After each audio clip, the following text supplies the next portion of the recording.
नमस्कार, आप देख रहे हैं इंडिया न्यूज। आपके साथ मैं अभिषेक पांडे। बुलेटिन की शुरुआत अहम जानकारियों से करेंगे, जहां पर मानेसर के ताऊ देवीलाल पार्क में नगर निगम को भंग कराने को लेकर महापंचायत का आयोजन किया गया और महापंचायत में फैसला लिया गया कि हरियाणा सरकार मानेसर नगर निगम के सभी 30 गांवों में जनमत संग्रह करवाकर मानेसर नगर निगम को भंग करे, क्योंकि निगम के अधीन आने वाले ग्रामीण मानेसर नगर निगम से सहमत नहीं है और निगम के गठन के बाद से मानेसर नगर निगम ग्रामीणों से कई प्रकार के टैक्स वसूल रहा है, जिससे ग्रामीण परेशान है। और इसके साथ ही निगम के किसी भी गांव में सफाई व्यवस्था सही नहीं है।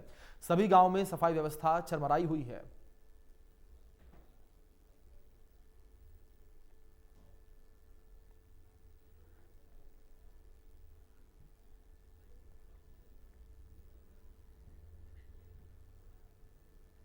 जो मानेसर नगर निगम के गठन को 2 वर्ष से अधिक का समय बीत चुका है और जिसके बाद से ही लगातार मानेसर गांव के साथ साथ 30 गांवों के लोग धरने पर बैठे हुए हैं और उनकी मांग है कि जो मानेसर नगर निगम है उसको जनमत संग्रह के करवाकर जो मानेसर नगर निगम है उसको कैंसिल करवाया जाए। लेकिन जो सरकार है वो ग्रामीणों की सुन नहीं रही है, जिससे ग्रामीण लगातार अनिश्चितकालीन धरने पर बैठे हुए हैं और ग्रामीणों की मांग लगातार तभी से चली हुई है कि जो नगर निगम है उसको भंग किया जाए और पंचायती राज दोबारा गांव में लागू किया जाए। हमारे साथ जो धरने पर बैठे किसान वो मौजूद है और आज महापंचायत का भी आयोजन किया गया था।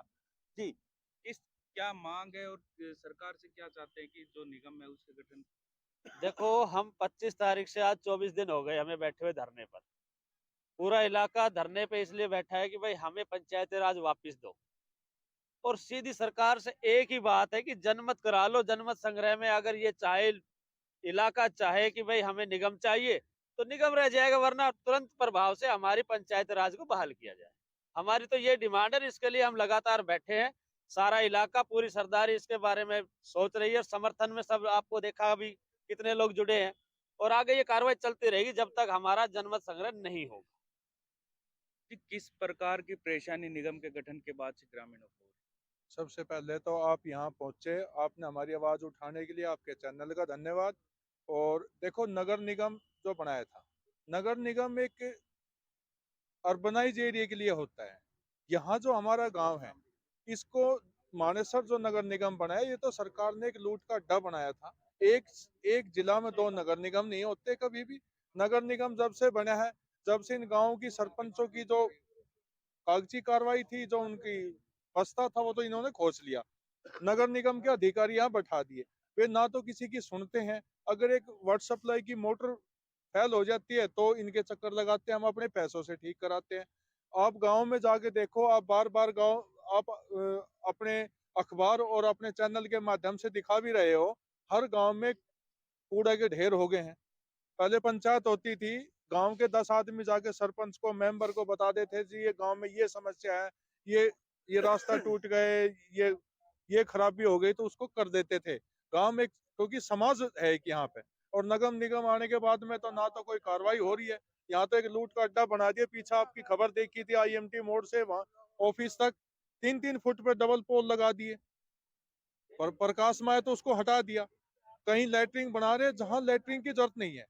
रही बात पॉपुलेशन की, तो यहाँ तो लाखों की तादाद में पुट ऑन पॉपुलेशन है, उसकी तो ऑडिट ही नहीं होती है। और 2 साल हो गए हैं। क्या लोकसभा की कभी ऐसा हुआ है कि 2 साल तक लोकसभा की चुनाव नहीं हो, समय पूरा होने पर? क्या विधानसभा के नहीं होते? यहाँ 2 साल हो गए हैं ना, गांव में पंचायत है। और कहते हैं कि जो गांव की पंचायत होती है, सरकार होती है, वो तो सीधी सरकार होती है जो सरकार की नीतियों को गांव तक पहुंचाती है और गांव की जो समस्या है उनको सरकार तक पहुंचाती है। वे तो इन्होंने उनके तो सामान खोज कर बैठा दिए। इसलिए हम चाहते हैं कि हमारा नगर निगम के इसके खिलाफ में जनमत संग्रह हो पंचायत के हक में।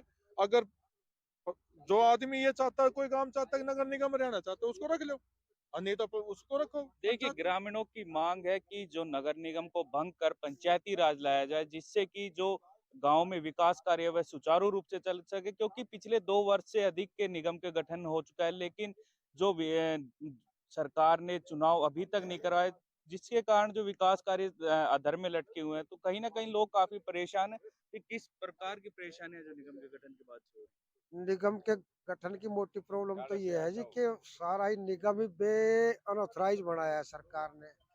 क्योंकि सबसे पहले नगर पालिका बनती है, फिर परिषद बनता है, फिर निगम बनता है। एक जिले में 2 निगम नहीं हो सकते हैं।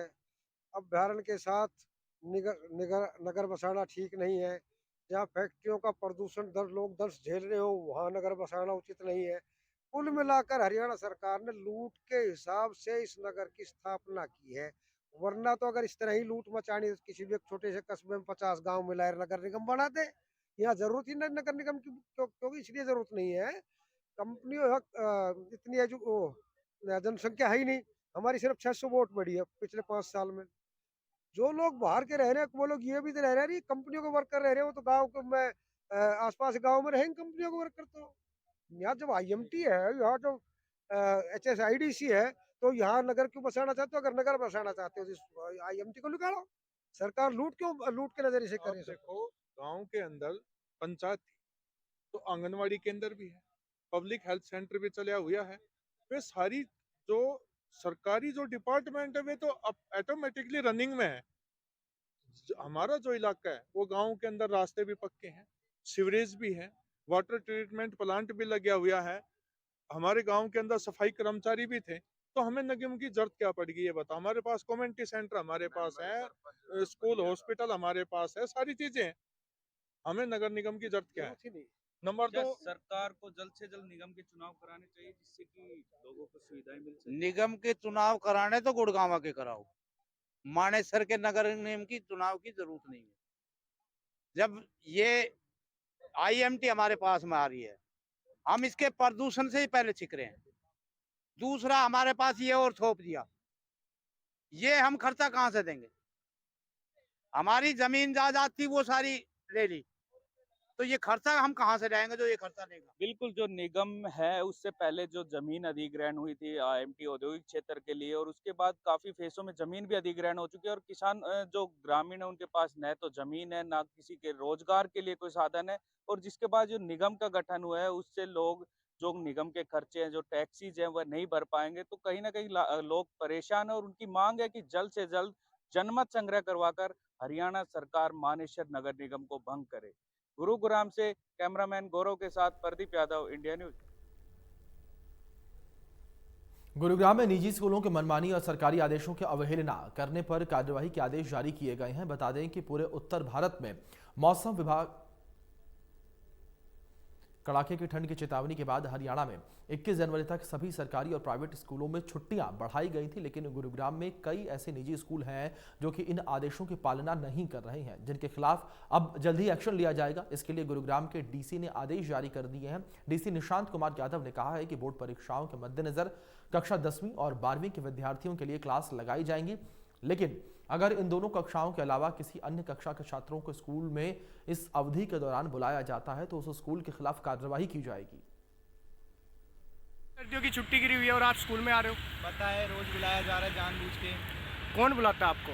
स्कूल से ऑर्डर आए हैं, मैसेज आ रहा है ग्रुप में, लेकिन सरकार की तरफ से जो मैसेज आया है उसमें तो 23 तारीख तक की छुट्टियां बता रखी है। 21 तारीख तक की छुट्टियां 21 तारीख तक की छुट्टियां। अच्छा, इस चीज़ के लिए आपको अवेयर नहीं किया कि छुट्टियां पड़ी हुई है आप घर पे? हमें पता है, लेकिन बाकी कोई इस चीज़ पे एक्शन नहीं ले रहा, स्कूल तो बिल्कुल भी नहीं ले रहा। अच्छा, तो क्या चाहते हो आप? छुट्टियाँ चाहते हैं या नहीं चाहे तो ढंग से पढ़ा दिया जाए स्कूल में। ढंग से पढ़ाया नहीं जा रहा है स्कूल में। अच्छा, सीधा धमकी देते हैं। किस चीज़ की धमकी कौन देता है? अगर जैसे हम कुछ पूछ रहे हैं, कोई क्वेश्चन कर रहे हैं तो सीधा ही बोलते हैं हम नहीं बताएंगे तुम्हें, तुम कौन होते हैं। मैंने पूछा कल प्रेसिडेंट कौन है, मुझे नहीं पता। जो टॉपिक चल रहा है टॉपिक से रिलेटेड बात करो, क्या मतलब बनता है टॉपिक से? हमें ये टीचर बोलते हैं आपको? हाँ, अगर हमें नॉलेज नहीं है किसी चीज़ का प्रेसिडेंट कौन है तो वो कौन बताएगा? मम्मी पापा तुम्हें बताएंगे या स्कूल किस लिए आ रहे हैं, फीस हम किस लिए दे रहे हैं? टीचर ही बताएंगे हमें। और फिर अगर जब प्रिंसिपल आती है क्लास में और बोलते हैं रस्टिकेट हो जाओगे ये वो। आपको पता है सर्दियों की छुट्टियां पड़ी हुई है? हाँ, पड़ी हुई है। फिर आप स्कूल में क्यों आ रहे हो? बुलाया जा रहा है, डेली बुलाया जा रहा है। यहाँ पे 10th और 12th को केवल है, लेकिन फिर भी सारे आपके मैसेज आए हुए हैं और ओनली 10th और 12th क्लास आ सकती हैं, फिर भी हमें जानबूझ के बुलाया जा रहा है। छोटी छोटी क्लासेस सारी को बुलाया जा रही है। फर्स्ट 5th तक बस छोड़ रखा है, बाकी सबको बुलाया जा रहा है। 6th 7th 8th 9th सबको बुलाया जा रहा है। आप डेली आ रहे हो? डेली आ रहा हूँ मैं। आपको इस चीज़ के बारे में स्कूल वालों ने बताया नहीं कि छुट्टियां वगैरह? नहीं, कुछ नहीं बताया, कोई मैसेज नहीं आया हमारे ग्रुप में। डेली बुलाया जा रहा है। 16 से हमारी छुट्टी ओवर हुई थी, वहाँ डेली आ रहे हैं हम 16 से। सर्दियों की छुट्टी पड़ी हुई है और सरकार की तरफ से भी घेरी हुई है, तो क्या चाहते हैं आप? मैं चाहता हूँ कि छुट्टी हो या फिर से। ठीक है। गुरुग्राम पुलिस ने 60 लाख रुपए के मोबाइल और घड़ी चोरी के मामले में बड़ा खुलासा किया है। पुलिस ने चोरी के मामले में शोरूम मैनेजर समेत 2 आरोपियों को गिरफ्तार कर लिया है। पुलिस के मुताबिक शोरूम मैनेजर ने ही अपने दोस्त के साथ मिलकर शोरूम से 60 लाख रुपए के आईफोन और घड़ियां चुराई थी। पुलिस ने आरोपियों से 57 आईफोन और 4 घड़ी, 2 लैपटॉप और 15,000 रुपए की नकदी बरामद की है। बता दें कि सेक्टर 56 स्थित आरडी मॉल के शोरूम में मैनेजर ने फोन और घड़ियां चुराई थी। इस मामले में जब पुलिस ने जांच शुरू की तो मैनेजर पर शक हुआ और गहनता से पूछताछ की गई तो आरोपी ने अपना गुनाह कबूल कर लिया। दिनांक 5 जनवरी 2023 को एक शिकायत प्राप्त हुई थी सेक्टर 53 पुलिस स्टेशन में, आरडी सिटी मॉल में एक रिलायंस डिजिटल के नाम से शोरूम है।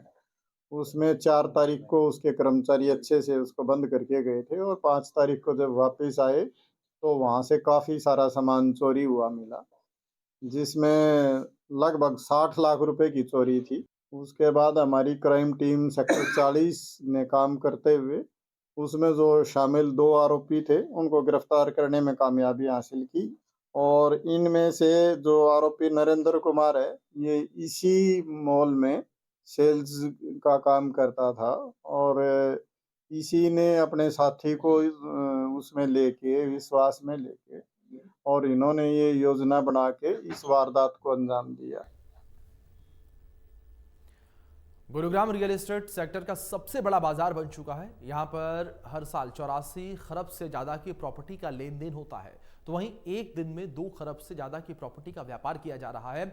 ऐसे में सरकार को गुरुग्राम के रियल एस्टेट से 46 अरब 87 करोड़ से ज्यादा का रेवेन्यू मिल रहा है। आंकड़ों के मुताबिक एक दिन में गुरुग्राम का रियल एस्टेट सेक्टर से सरकार के खजाने में 13 करोड़ 20 लाख से ज्यादा का रेवेन्यू जा रहा है। प्रदेश में जहां गुड़गांव जिला सरकार को सर्वाधिक रेवेन्यू देने वाला जिला बन गया है, तो वहीं गुरुग्राम जिले की वजीराबाद तहसील सबसे अधिक कमाई करने वाली तहसील बनी है। इस तहसील के अंतर्गत सबसे अधिक जमीन की खरीद फरोख्त हुई है। रियल एस्टेट सेक्टर के जानकारों की माने तो गुरुग्राम के विकास के बाद यहां के लोगों ने अपना आशियाना बनाने में दिलचस्पी दिखाई है। चाहे देश के अलावा विदेश में रहने वाले लोग भी गुड़गांव में अपना आशियाना बनाने की चाह रखते हैं। टोटल जो 1 साल का है वो लगभग 4,680 करोड़ स्टाम्प ड्यूटी पूरे साल में इकट्ठी होती है और 232 करोड़ रजिस्ट्रेशन फीस आती है। गुड़गांव में 6 तहसील हैं और 3 सब तहसील हैं और लगभग जो डॉक्यूमेंट हैं वो पूरे साल के 1,37,000 के करीब है पूरे साल के। सबसे ज़्यादा तो वजीराबाद है और सबसे कम जो है वो पटौदी है जी। यही कि यहाँ पे डेवलपमेंट बहुत ज़्यादा हुआ है, इससे मिलेनियम सिटी और विदेशों से भी यहाँ पे इन्वेस्टमेंट हो रहा है। हर एक कोई गुड़गांव की तरफ ही आ रहा है और बहुत दिल्ली के लोग आ रहे हैं और भी दूसरे जगह से भी लोग आ रहे हैं और प्रॉपर्टी तो महंगी है ही है। फरीदाबाद में साइबर थाना एनआईटी की टीम ने बड़ा खुलासा किया है। पुलिस ने फर्जी कागजात पर लोन करवाने वाले एक गिरोह का पर्दाफाश किया और 7 आरोपियों को गिरफ्तार करने में सफलता हासिल की है। पुलिस के मुताबिक ये सभी आरोपी फर्जी आधार कार्ड और पैन कार्ड तैयार करके उस पर फाइनेंस कंपनियों से branded mobile phone, bike, scooty और गाड़ी फाइनेंस करवाकर फाइनेंस कंपनियों और बैंकों को चूना लगाते थे। पुलिस ने आरोपियों के कब्जे से 1 computer, printer, 3 mobile phone, 14 SIM card और 15,000 रुपए बरामद किए हैं। डीसीपी नीतीश कुमार अग्रवाल ने प्रेस कॉन्फ्रेंस के दौरान बताया कि गिरफ्तार किए गए आरोपियों में विपिन, साहिल, टिकम, दीपक, आबिद, मुकेश और हरमेल का नाम शामिल है, जो कि फर्जी कागजात तैयार करके उस पर मोबाइल फोन फाइनेंस करवाकर बैंक और फाइनेंस कंपनियों को चपत लगाते थे। ग्राहकों के सिविल स्कोर को भी नुकसान पहुंचाते थे। इस मामले में अक्टूबर 2022 में साइबर थाने में धोखाधड़ी और षड्यंत्र की धाराओं के तहत मुकदमा दर्ज किया गया था, जिसमें आरोपियों ने फरीदाबाद के रहने वाले एक व्यक्ति के साथ साइबर ठगी की वारदात को अंजाम दिया था।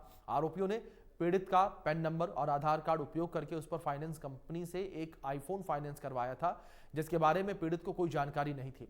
शिकायतकर्ता जब बैंक में लोन लेने के लिए पहुंचा तब उसे पता चला कि उसके नाम पर तो पहले से ही एक मोबाइल का करीब 49,000 रुपए का लोन चल रहा है और किश्त ना भरने की वजह से उसका लोन डिफॉल्ट हो चुका है और जिसकी वजह से उसका सिविल स्कोर जो है वो भी खराब है, इसलिए उसे और लोन नहीं मिल सकता है। जिसके बाद पीड़ित ने साइबर थाने में पूरे मामले की सूचना दी, शिकायत की, जिसके बाद पूरे मामले में कार्रवाई की गई।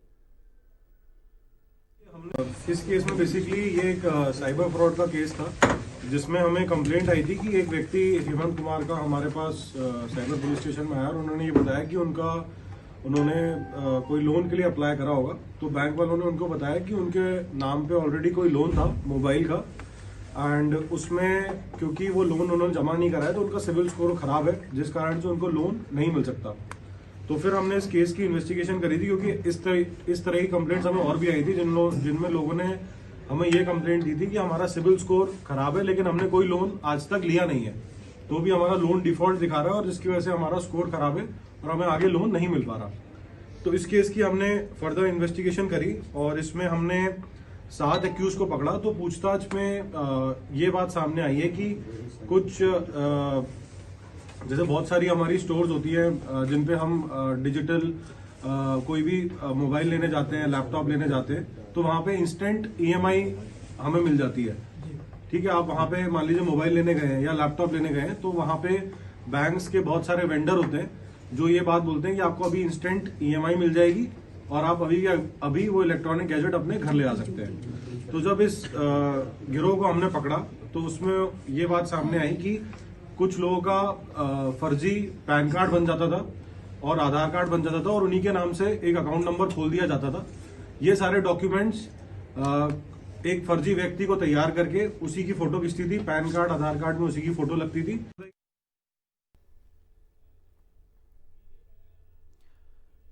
फरीदाबाद के बंधवाड़ी में डंपिंग साइट को NGT के बंद करवाने के आदेश के बाद नगर निगम ने IMT से सटे गांव सोतई में डंपिंग साइट चिन्हित की है, जिसको लेकर IMT के उद्योगपतियों ने विरोध जताना शुरू कर दिया है। उद्योगपतियों का कहना है कि 10 साल के बाद IMT में उद्योग लगे हैं, लेकिन इस डंपिंग साइट के यहां पर आने से उद्योगों को नुकसान होगा, इसी के साथ पर्यावरण पर भी इसका असर पड़ेगा। उद्योगपतियों का कहना है कि यहीं से जेवर एयरपोर्ट को जोड़ने के लिए ग्रीन हाईवे निकला है। अगर सोतड़ गांव में डंपिंग साइट बनती है तो यहां भी कूड़े का पहाड़ बन जाएगा, जो कि किसी भी सूरत में ठीक नहीं होगा। फरीदाबाद के कचरे को अब तक अरावली की पहाड़ियों में बंधवाड़ी में भेजा जा रहा था और वहां एक बड़ा पहाड़ कचरे का खड़ा हो गया है, लेकिन अब NGT के आदेश के बाद वहां फरीदाबाद का जो कूड़ा कचरा है वो नहीं पहुंचेगा और अब नगर निगम की तरफ से एक और साइट देखनी शुरू कर दी है और वो साइट सोतई गांव के पास बताई जा रही है। लेकिन क्योंकि बराबर में ही IMT सटा हुआ है और IMT के उद्योगपति इस बात को लेकर अब विरोध कर रहे हैं कि अगर यहाँ डंपिंग साइट बनाई जाती है तो उसको लेकर उन्हें दिक्कत आने वाली है। चूँकि इस बीच में अगर बात करें तो यहाँ से जेवर एयरपोर्ट को जोड़ने के लिए ग्रीन हाईवे भी वहीं से निकलना है, तो ऐसे में गलत मैसेज भी जाएगा और नुकसान लोगों को होगा। चूँकि IMT एसोसिएशन के प्रेसिडेंट प्रमोद राणा हमारे साथ हैं, तमाम उद्योगपति भी हैं, उनसे बात कर लेते हैं। राणा साहब, डंपिंग साइट बनाने के लिए वहाँ चिन्हित करने की बात की जा रही है जगह को, कैसे देखते हैं आखिर और विरोध क्या है आपका? ये बड़ा ही चिंता का विषय, अगर जिसने भी सजेशन दिया है तो ये तो बहुत ही चिंता का विषय, क्योंकि IMT को बसाने में इतने साल लग गए। 2013 से सरकार और उद्योगपति और आम जन मिलजुल के यहाँ तक आया है कि IMT आज विकसित हो रहा है, सरकार को रेवेन्यू मिल रहा है, लोगों को रोज़गार मिल रहा है। अगर ऐसा कोई भी कदम उठाया जाता है, कोई डंपिंग साइट सतोई गांव में या नियर बाय IMT बनाई जाती है, तो पूरा IMT बर्बाद हो जाएगा और हम इसका भरपूर विरोध करेंगे। ग्रामीण भी विरोध कर रहे हैं, लेकिन आप नुकसान इसका बता रहे थे, क्या नुकसान होंगे अगर यहाँ डंपिंग साइट बनती है? नुकसान तो कई मल्टीफोल्ड्स में होंगे, क्योंकि ना ही एयर अच्छी मिलेगी आपको, पहले ही पोल्यूशन का लेवल ऊपर है और इससे आबो हवा भी ख़राब होगी। वाटर कंटेमिनेशन का भी एक बहुत मेजर केस खड़ा हो सकता है, क्योंकि ये यमुना के बहुत नज़दीक का एरिया है। यमुना बेल्ट इससे मुश्किल से 10 किलोमीटर दूरी पे है and that could also be another bigger problem. लेकिन इसके बीच जैसा जिक्र कर रहे हैं हम, वहीं से ग्रीन हाईवे जेवर एयरपोर्ट को जोड़ेगा।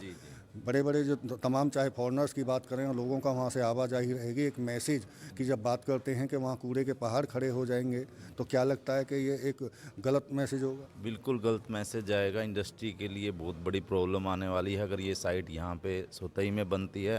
फरीदाबाद तो वैसे ही पोल्यूशन के मामले में आप देख ही रहे हैं कि ऑलरेडी पहले ही इसका ग्राफ इतना ऊपर है, तो अगर साइट यहाँ बन गई तो कोई भी बायर अपना यहाँ पे विजिट करने, जो आज इंडस्ट्री IMT बनी है ना, कोई भी लोग वहाँ पे अपना जॉब वर्क कराने या बायर आने बहुत मुश्किल हो जाएंगे। तो यानी कि जिस तरह से डेवलप IMT हुई, 10 साल से ज़्यादा का वक्त उसको लग गया, तो उल्टे दिन शुरू होने की उम्मीद दिख रही है आपको? बिल्कुल ऐसा ही लग रहा है जी। सरकार को कोई और विकल्प इसके लिए ढूंढना चाहिए ताकि इसका इमीडिएटली डिस्पोजल हो और प्रॉब्लम का समाधान उस तरह से करना चाहिए, ना कि हमें एक जगह बदलने से काम चलाना चाहिए। क्योंकि आप उद्योगपति भी हैं, लगता है आपको कि इसका कोई और समाधान बेहतर हो सकता है? रिक्लेमिंग ऑफ द लैंड के हिसाब से लैंड फिलिंग तो मैं कहूँगा जितनी माइनिंग एरियाज़ में खाइयाँ बनी हैं उनको फिल किया जाए, उसके ऊपर वापस रीप्लांटेशन किया जाए। बहुत से ऐसे एरियाज़ हैं जहाँ लो लाइंग एरियाज़ हैं जिनके ऊपर एक फिलिंग करके प्लांटेशन की जा सकती है। दिल्ली में ही 2 एग्जांपल देखे जा सकते हैं। सराय काले खां एक बहुत अच्छा एग्जांपल है, सुंदर नर्सरी एक अच्छा एग्जांपल है जहाँ पूरी ग्रीनरी की गई है और उसको ठीक से मैनेज किया गया है।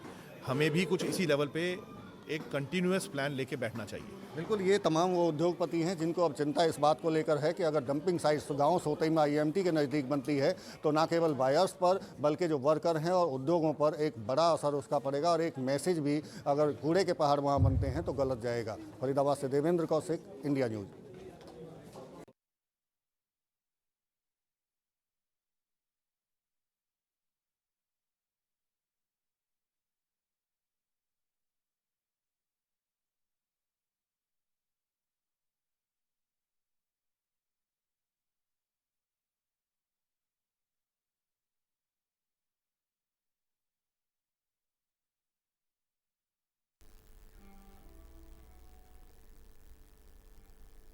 फरीदाबाद में हरियाणा स्टेट CSR ट्रस्ट की एक बैठक का आयोजन किया गया जिसकी अध्यक्षता DC विक्रम सिंह ने की।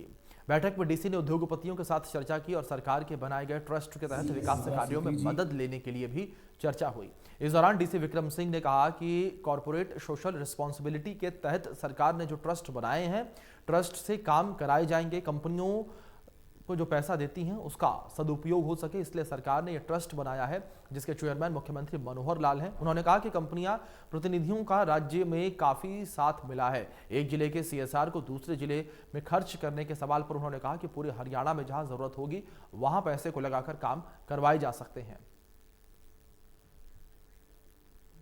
CSR ट्रस्ट जो हरियाणा सरकार का CSR ट्रस्ट है, जो माननीय मुख्यमंत्री जी चेयर करते हैं, तो उसके तहत फरीदाबाद के जितने भी हमारे कॉर्पोरेट्स हैं या इंडस्ट्रियलिस्ट हैं जो CSR के तहत आते हैं, तो उनकी हमने एक कॉन्फ्रेंस यहाँ पे रखी है ताकि CSR ट्रस्ट के बारे में भी उनको जागृत कर पाए और इसके साथ ही जो भी एक्टिविटीज़ जो हम फरीदाबाद में चाहे पूरे हरियाणा में, क्योंकि माननीय CM साहब का विजन है कि पूरे हरियाणा में ही CSR का जो भी कंपनीज की एलिजिबिलिटी बनती है वो पूरे हरियाणा में इक्वली डिस्ट्रीब्यूट हो, तो उसके तहत। चलिए फिलहाल बुलेटिन में इतना ही। तमाम बड़ी अपडेट्स के लिए आप बने रहें इंडिया न्यूज़ के साथ। धन्यवाद।